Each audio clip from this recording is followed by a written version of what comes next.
Hello friends, तर कशा आहात सगळे? मस्त ना. तर माहेरी कितीही म्हणजे आहे ना, माहेरी नेहमी आहे ना बोटावर मोजून राहण्यासारखे दिवस असतात राहण्यासाठी. तर असेच काहीतरी माझेही दिवस होते, त्यामुळे आता माझे दिवस संपलेले आहेत आणि मी तोच विचार करत होते की ज्या घरात लहानाचं मोठं होतं त्या घरात राहण्यासाठी पण किती बोटावर मोजून दिवस भेटतात ना लग्नानंतर. तर सकाळचे सगळे कामं आवरले, कारण आज मला निघायचं होतं पुन्हा सासरी येण्यासाठी. सकाळची कामं आवरल्यानंतर मग मस्त मम्मीने प्रॉन्स बनवलेलं होतं, म्हणून मस्त प्रॉन्स खाल्लं. प्रॉन्स मसाला बनवलेला होता, प्रॉन्स मसाला आणि चपाती बनवलेली होती, ती खाल्ली आंघोळ वगैरे करून. कारण दुपारीच निघायचं होतं आज, नाहीतर मी नेहमी संध्याकाळी निघते आणि लेट येते. पण उद्या नायराची शाळा असल्यामुळे मला इकडे येऊन देखील बाकीची तयारी जी आहे ती करायची होती, म्हणून मग मी दुपारीच जेवणानंतर लगेच तयारी करायला घेतली. तर सगळ्यात अगोदर बॅगेत कपडे भरून घेतले. तर कसं असतं ना, लग्नानंतर माहेर कितीही मोठं कपाट असलं तरी देखील मुलीचे कपडे हे तिच्या बॅगेतच असतात. कारण ते जर बॅगेत न ठेवता कपाटात ठेवले गेले ना, तर माझे तर नेहमी तिथेच राहतात. म्हणून माझी मम्मी नेहमी माझे कपडे जे आहे धुतलेले सुकले की ते माझे माझ्या बॅगमध्येच टाकते आणि नायराची पण लगेच बॅगमध्ये टाकते. कारण खूप वेळा असं होतं ना, नायराचे कपडे तिथेच राहतात आणि मग परत जाईपर्यंत आहे ना, कधी कधी तर असं होतं की ते तिला येत पण नाहीत, खूप शॉर्ट व्हायला लागतात. त्यामुळे मग आहे ना, नेहमी आठवणीने मम्मी माझे कपडे आहे ना जे आहेत ते सगळे बॅगेमध्येच टाकते, जेणेकरून मला पण बॅग भरताना सोपं पडेल. म्हणून मग तुमचं पण असंच असतं का? मला कमेंटमध्ये नक्की सांगा. तर आज शेवटचा दिवस होता, म्हणून मग खूप असं मन भरून आलं होतं सकाळी सकाळी. पण करणार काय ना, ह्याला काहीच हे नसतं, जे आहे ते परिस्थितीला सामोरे जायचंच असतं. तर मग माझ्यापेक्षा जास्त माझी लेक हे नर्वस झालेली होती की आज लगेच जायचं आहे, मला खेळायचं आहे, असं तसं. तर मी तिला म्हटलं, बघ आता आपण रडारड करून गेलं ना, तर एकतर त्या आईला पण त्रास असतो आणि घरात कोणीच नसतं दिवसभर, मग ती एकटीच असते, मग ती त्याच विचारात राहते. त्यामुळे ना मी तिला म्हटलं की आता जर आपण हसत खेळत गेलं ना, तर मी तुला नक्की क्रिसमसला पुन्हा घेऊन येईल, कारण क्रिसमसच्या सुट्ट्या लागते. तर बॅग वगैरे भरली आणि मग तयार झाले. तर त्या दिवशी शॉपिंग केलेली, त्यामध्ये हा एक ड्रेस पण होता आणि याच्या अगोदर जो मी ग्रीन घातला होता ना, तो एक पण ग्रीन ड्रेस होता. आणि ही सगळे आमची चिल्लर पार्टी, जे आमच्या नायराचे फ्रेंड्स आहेत आणि माझे मित्राचेच मुलं आहेत हे ॲक्च्युली.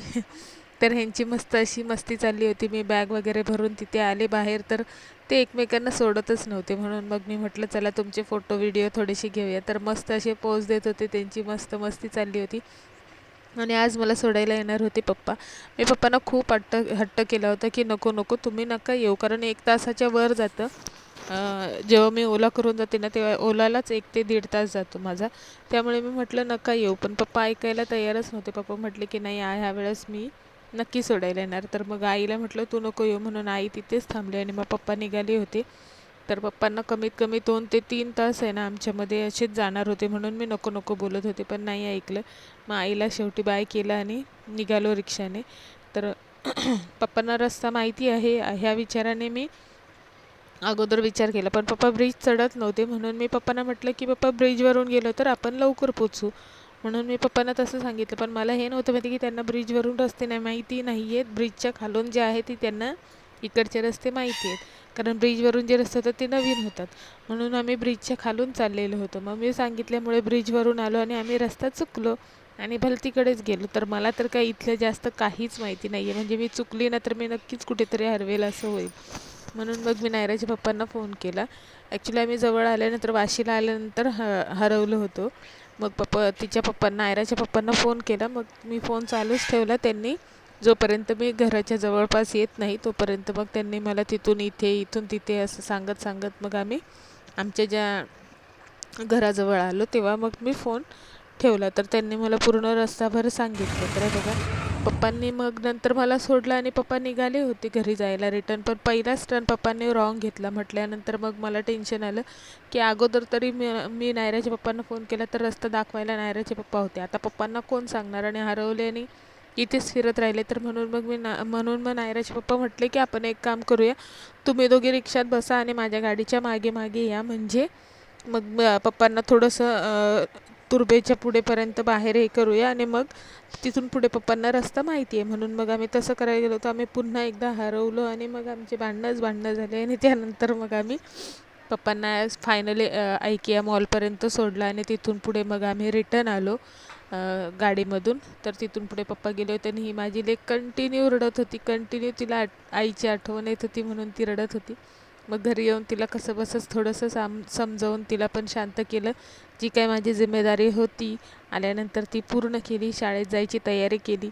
त्यानंतर थोडा वेळ बसले आणि फायनली आज खूप दिवसानंतर दिवाळीची सुट्टी संपली म्हणून अलार्म लावलेला आहे. माहेरी होते तर अलार्म सगळे बंद होते आणि आजपासून मी बरोबर आठवणीने माझा जो सकाळचा अलार्म आहे, कारण सकाळी डबा करायला उठायचं आहे म्हटल्यानंतर अलार्म तर लावावाच लागतो.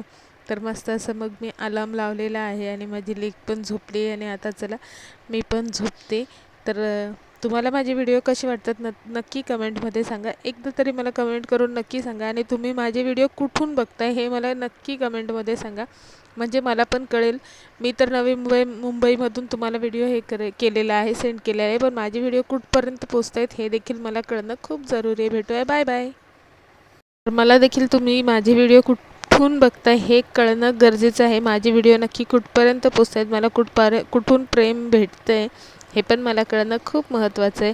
तर अशा प्रकारे आजचा दिवस संपलेला आहे आणि दिवाळीची सुट्टी देखील संपलेली आहे आणि मजा मस्ती देखील संपलेली आहे. तर तुमची पण मजा मस्ती संपली का कमेंटमध्ये नक्की सांगा आणि उद्यापासून तयार राहा सकाळी उठायला, डबा बनवायला. भेटूया नेक्स्ट व्लॉगमध्ये. Bye bye.